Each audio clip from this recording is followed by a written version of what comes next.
Si comincia con il primo possesso palla gestito dalla squadra ospite dell'Unipomezia.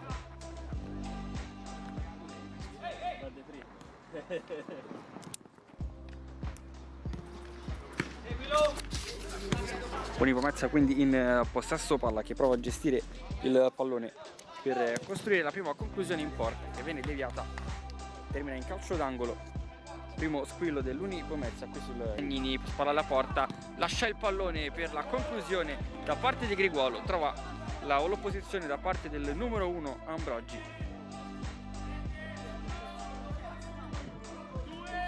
E dunque ancora possesso palla per l'Unipomezia, arriva la conclusione ancora una volta Ambrogi col piede destro, para il pallone, trova Esposito che va alla conclusione, palla al lato.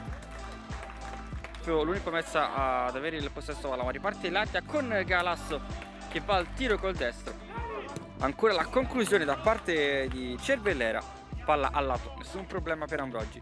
L'avversario poi lotta anche con il numero 7 Matteo Grasso, attenzione però all'Ardia in avanti, la conclusione, arriva il gol del vantaggio firmato da Vasconcelo che porta avanti l'Ardia.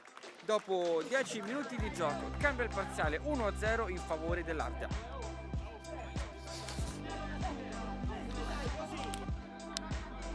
Quando siamo quasi alla metà del primo tempo, 1-0 il punteggio in favore dell'Ardia. Attenzione qui al Galasso, riconquista il pallone e poi lotta con il numero 8 Luongo.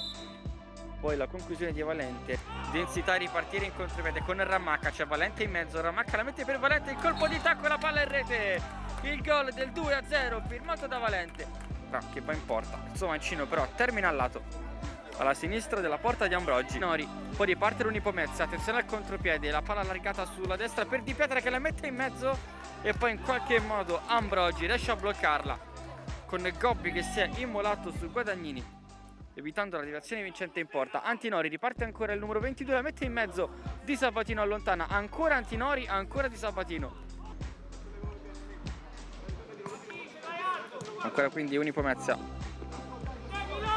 che ora supera la metà campo offensiva, molto buono però la chiusura da parte di Vasconcello, conquista però il pallone l'Unipomezia, poi scivola a terra il numero 2 Misischia nella di rigore con le mani Ambrogi, attenzione al contropiede, la palla in mezzo per Vasconcello che firma il gol del 3-0 in contropiede, freddissimo Vasconcello e brucia per la seconda volta in questo match Di Sabatino. Ottimo primo tempo dell'Ardia che ora conduce per 3-0 sull'Unipomezia grazie alla doppietta di Vasconcello al gol di Valente. La squadra ospite ora prova ad andare in avanti, la palla in mezzo e poi in qualche modo arriva il gol di Misischia che riapre il match e intanto segna il primo gol dell'Unipomezia. Quindi attenzione a questo calcio di punizione, tiro di Luongo, palla deviata in calcio d'angolo.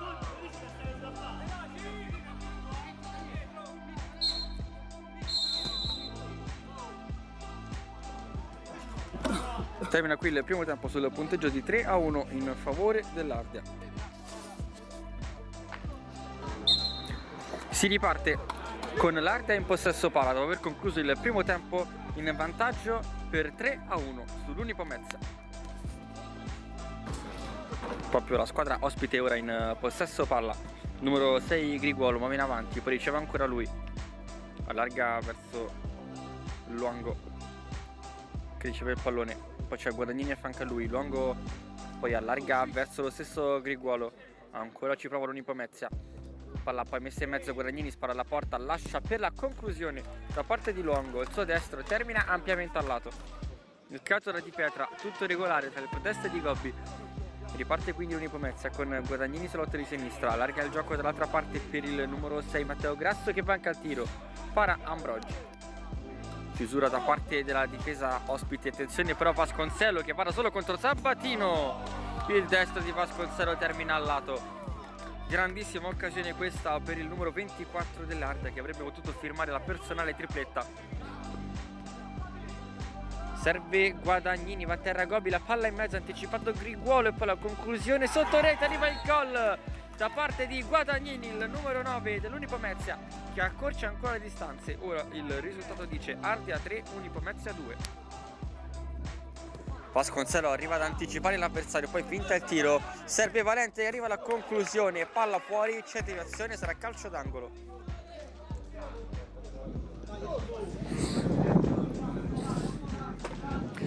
Gobbi batte questo calcio d'angolo per cercare Vasconcello, la palla resta ancora a Gobbi per Vasconcello che non ci arriva manco Valente, riparte il controllo dell'Unipomezia. Sarà Ramacca a metterla in gioco. Gobbi muove il pallone in avanti proprio per Ramacca. Di Sabatino controlla la sfera a uscire fuori. L'estremo difensore dell'Unipomezia poi gioca il pallone per Misischia. Cervelera, si fa vedere l'Unipomezia in avanti con l'Ardea che comunque si schiera molto bene dietro. Attenzione però, Cervelera va al tiro, Ambrogi si esalta, mette in calcio d'angolo. Cervelera riceve, va al destro, centrale, Ambrogi para, vede poi la porta vuota, prova addirittura il tiro che termina ampiamente al lato. Cervelera prova a trovare un compagno libero, va da Griguolo col destro, larga per Guadagnini, prova ad accelerare l'Unipomezia, ancora Griguolo, vediamo se va al tiro, lascia Cervelera, poi Matteo Grasso rischia qualcosa, serve il compagno, ancora Cervelera, Griguolo, ricordiamo che la porta dell'Unipomezia in questo istante è vuota. Matteo Grasso, la palla in mezzo per Di Pietra, non arriva la deviazione da un passo di Guadagnini. 10 minuti ancora da giocare in questo match.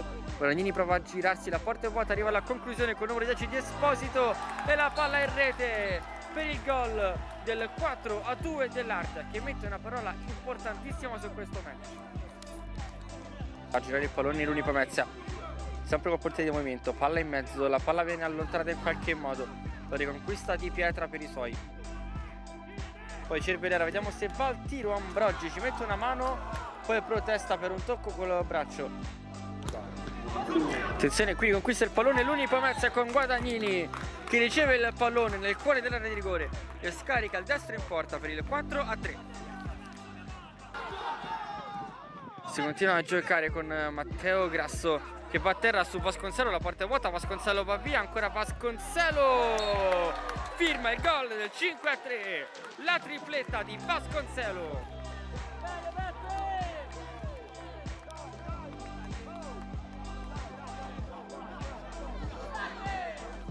Vedere in campo con 3 gol, lascia per una Galasso che prova un diagonale strepitoso, la palla però termina ampiamente al lato. Luongo lascia Griguolo, poi Di Pietra, palla in avanti, deviata da Vasconcello, ancora Di Pietra col mancino, Guadagnini la devia sotto rete, anche lui firma la tripletta e ora l'Ardea conduce solamente di un gol sull'Unipomezia per il 5-4.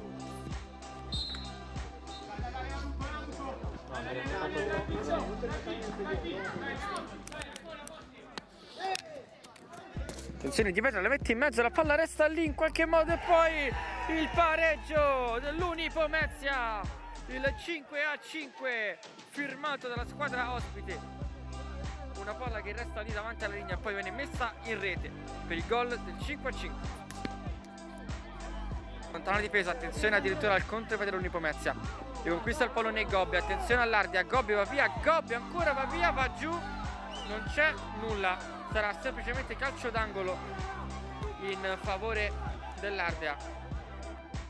La mette in mezzo, una deviazione, Galasso poi lotta ancora con Guadagnini che allarga il gioco per Griguolo, alza il pallone, poi riceve Antinori, palla messa fuori, era Cariotti a lottare, Gobbi la palla in mezzo, troppo lunga, spreca il pallone ancora all'Ardea in favore dell'Unipomezia, palla mossa in avanti, anticipo di destra di Cariotti. Poi Galasso, ultimi secondi, gol in più, Gobbi, deviazione, ancora Galasso, in qualche modo e poi la palla fuori. Non arriva il gol e termina qui il match sul punteggio di 5-5 tra Ardea e Unipomezia, tra le proteste dei giocatori della squadra ospite. Siamo con Mirko Cariotti. Siete stati sopra per quasi tutto il match, alla fine vi siete fatti riprendere. Dove avete sbagliato secondo te? La partita era iniziata nel verso giusto, stavamo comunque giocando bene, dimostrando comunque anche tramite il risultato che stavamo facendo una buona partita, poi credo che comunque un po' di testa, un po' di errori ci hanno penalizzato e abbiamo un po' buttato il risultato, che poteva essere molto diverso a questo punto. Nel girone di ritorno avete fatto solamente una vittoria, un pareggio e diverse sconfitte. Che momento è questo per la vostra stagione? Penso che, come comunque analizzato, è un momento molto difficile perché i punti che abbiamo portato a casa sono pochi e dobbiamo cercare di stare più tranquilli in campo, soprattutto tra di noi, non parlare anche col direttore di gara e cercare di giocare a pallone.